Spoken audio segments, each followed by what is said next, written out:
En 2013, lors du synode constitutif de l'Église protestante unie de France, le cardinal Barbarin, primat des Gaules, a salué la façon dont réformés et luthériens sont arrivés à surmonter 5 siècles de séparation quant à leur compréhension de l'Eucharistie.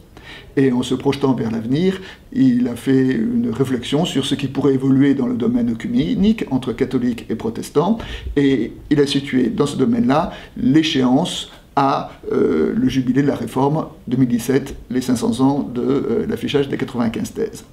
Aujourd'hui, l'année 2017 est terminée, et si les catholiques ont porté un regard favorable sur les différentes manifestations, force est de constater que dans le registre œcuménique, il n'y a pas eu d'avancées notables. La question de l'intercommunion est importante, notamment pour les foyers mixtes. Pour les foyers mixtes, parce que l'Église dit, d'un côté, le couple, la famille est le cœur de l'Église, et d'un autre côté, elle dit, l'Eucharistie est le cœur de la vie de foi. Et que les deux ne soient pas compatibles pose une question importante. C'est important pour les églises protestantes en France, dans laquelle la majorité des membres sont des foyers mixtes, mais le protestantisme reste une minorité. En Allemagne, ça l'est encore plus. On estime que 40% des couples en Allemagne aujourd'hui sont catholiques protestants. C'est pourquoi la conférence épiscopale, en février dernier, a annoncé une ouverture, une évolution dans ce domaine de l'accueil à l'Eucharistie des conjoints protestants.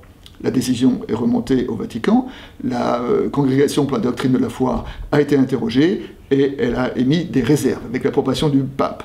Les réserves ont bien sûr été très vite relayées par tous les milieux conservateurs, alors que le pape n'a pas encore tranché.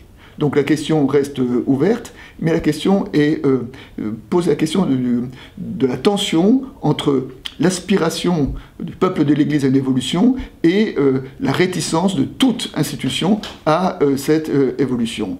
Une mesure de sagesse montre qu'il ne faut pas prendre de décisions qui ne sont pas appliquées. L'Église pourrait y penser parce que dans le long terme, c'est toujours le peuple qui finit par faire entendre sa voix.